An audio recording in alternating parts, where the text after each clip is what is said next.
Hi Earth signs, Taurus, Virgo, Capricorn, Ascendant, Sun, Moon, Venus, Rising, and those cross-watching. Welcome to your Tarot Love Messages. Today's reading is going to center around a third-party situation. So if you find yourself in a third-party situation, this reading just might be for you. So we're going to go ahead and see, what's going on in this situation. What will be the future or the outcome here of your connection. It is going to be a general reading, guys. Please just keep that in mind. If you're after a personal tarot reading with myself, please feel free to reach out and inquire. I will be listing my email address just below the video here. Otherwise, let's go ahead, give the cards a shuffle, and let's begin.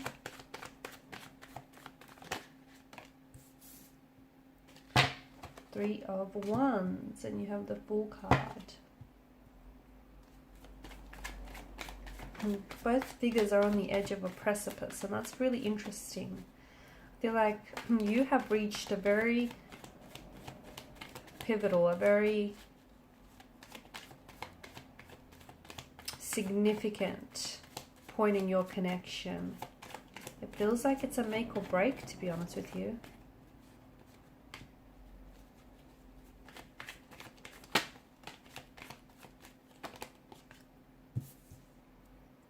Definitely a turning point.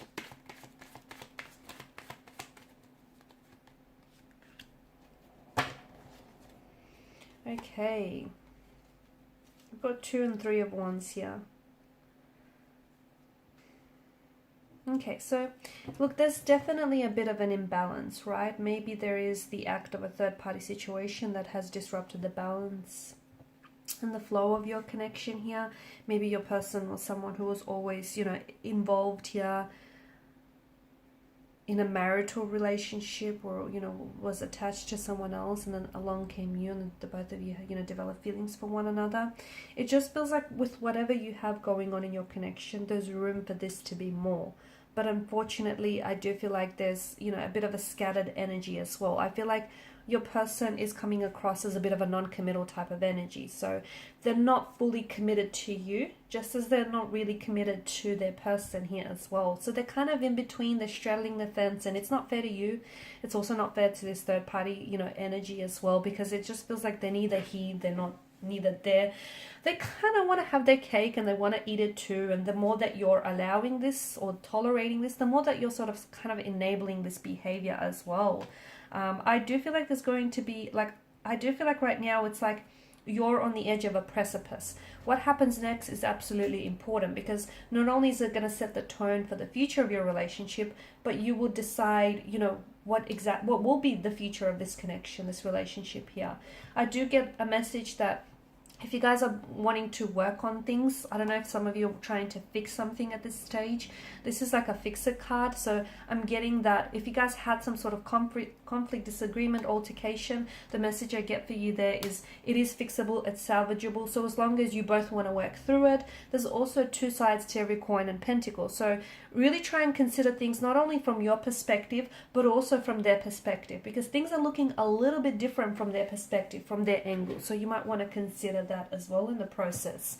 I just feel like some of you are getting to the point where maybe you no longer want to tolerate this situation. Okay, maybe you feel like it's feeling a little bit crowded. Maybe their indecisive nature, or the fact that they can't commit to you, or the fact that they do have commitment issues. Okay, it's a non-committal type of energy. The Fool is very restless. The Fool he doesn't have an anchorage. It's very hard to pin his energy down. He's always on the search or on a quest for something.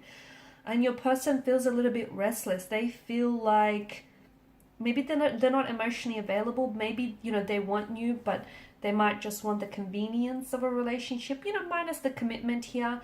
So I feel like the both of you might not be on the same coin or the same pentacle about this situation. I feel like the both of you might want 2 very different things here.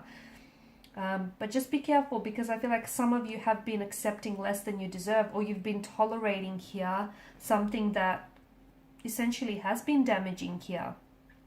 There is a new beginning indicated in the cards for you, and a significant turning point. Either this connection is going to come to an end here, because I feel like some of you are caught up in a web of lives. Your person here is you know, your person here isn't being very entirely honest here. They may tell you that they're going to leave the third party situation, but they never do. And they keep stretching it on, and you keep believing their lies because they're sugar coated and because, you know, they sound good, right?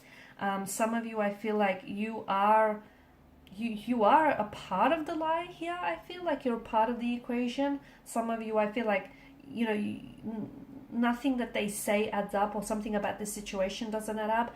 And if you find yourself in that space, it's because the truth is being left out of the equation here. So right now, you are absolutely at a very important stage of your connection, because I feel like some of you are finally going to draw up some boundaries here.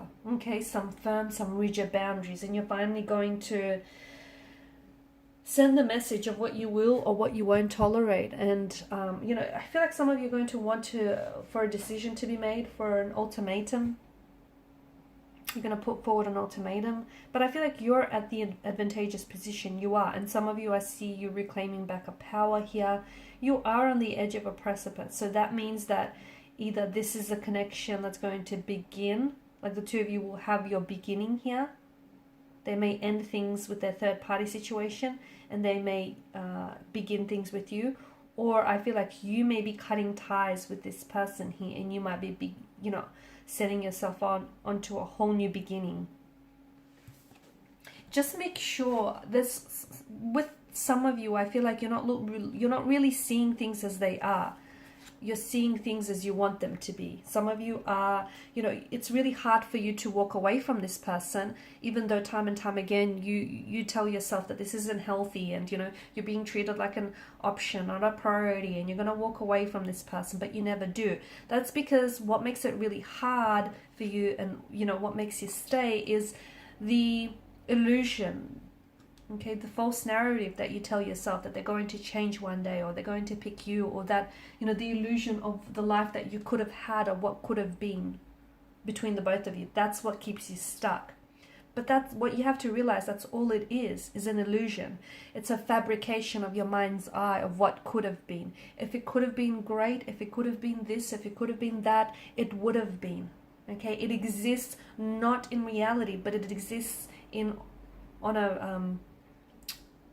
the imaginational realm here. So, you know, if you detach from the illusions, then you will be able to detach and disassociate yourself from the situation, and you might just find, you know, a way to crawl out of this web. Because some of you, I feel like, you know, you guys are really deep into this rabbit hole. There's a lot of layers and complexities, and I feel like the truth hasn't always been served in this connection, and some of you have been lied to, whilst others have been a part of this equation. You have been a part of the lie. Look past the illusion, look past the glistening illusion and the allure of what could, you know, what this connection could be, or what could have been, because that's what's keeping you stuck. That's what's keeping you attached to them. That's what's keeping you staying. Because, you know, notice the Seven of Chalices, they don't all bear desirable gifts. Some bear undesirable gifts. So you choose to look at this person, and you choose to look at the situation and see the good about it. But what about the bad? What about their bad traits? Their lies that they tell you, the way that they mistreat you, or the way they treat you like an option and not a priority. You know, the way that they have or continue to have their options opened. So you need to see the situation for what it is, red flags and all, rather than what you want it to be. So as long as you continue to, you know, see the situation for what you want it to be, then I feel like you'll continue to keep yourself wrapped up in this web of lies. You're romanticizing them. You're romanticizing them, and you're romanticizing the situation here. Okay, you're putting them on a pedestal, which is instantly creating this separation between the both of you. I also feel like there's going to be, I did mention, there's going to be something very, like a huge turning point in this relationship, and that's either going to end things, or it's going to begin things again for you, but in a new way. It feels like it's a new beginning, a turning of the leaf. But for a lot of you, things are ending. They're coming to an end here, because you've noticed that, you know, you've been in a hamster wheel with this person, and round you guys have been going here. And I feel like this is going to hit them like a ton of bricks. Or is it them saying something to you? Them dropping a bomb, coming forward with a confession of some sort, or this is you perhaps. And this is really unexpected. I see someone being very taken aback by someone's real, like, very raw, very pure honesty and transparency here. Alright guys, and these are your messages. Thanks as always for watching and listening. Please share your support by liking, sharing and subscribing. Thanks guys again.